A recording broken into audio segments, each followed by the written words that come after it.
CM Revanth రెడ్డిని మరోసారి target చేశారు బీఆర్ఎస్ నేత కేటీఆర్. పార్లమెంట్ ఎన్నికల తర్వాత తెలంగాణలో రాజకీయంగా మార్పులు జరుగుతున్నాయని, సీఎం రేవంత్ రెడ్డి బీజేపీలో చేరుతారని కేటీఆర్ చెప్పారు. కేసుల భయంతో రేవంత్ రెడ్డి 25 నుండి 30 మంది ఎమ్మెల్యేలతో కలిసి బీజేపీలో చేరటం ఖాయమని కేటీఆర్ అన్నారు.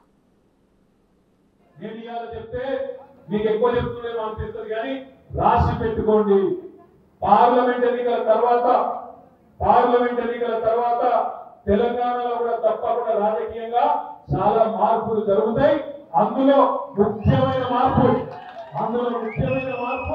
అతిపెద్ద మార్పు ఏంటంటే నెంబర్ 1 జంపింగ్ స్టార్ ఎవరంటే ఇదే రేవంత్ రెడ్డి. బీజేపీ గుర్తుపెట్టుకోవాలనే మాట నేను వచ్చిన ఒక 30 మంది ఎమ్మెల్యేలను తీసుకొని ఎక్కడ కేసులు పెడతారో ఏం చేస్తారో అనే భయంతో ఫస్ట్ జంప్ అయ్యే మనిషే రేవంత్ రెడ్డి. అందుకే మీరు చూడండి, నిన్నగాక మొన్న ఒకటి ఢిల్లీలో ఒక టీవీ షో పోయింది.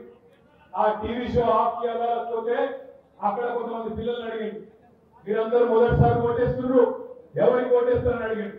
అడిగితే వాళ్ళు ఎవరో కొంతమంది పొలాలు బీజేపీ వాళ్ళు తెచ్చి పెట్టినట్టు వాళ్ళ బాబు తెచ్చి పెడితే వాళ్ళు మేము మోడీ కోటేస్తామన్నారు.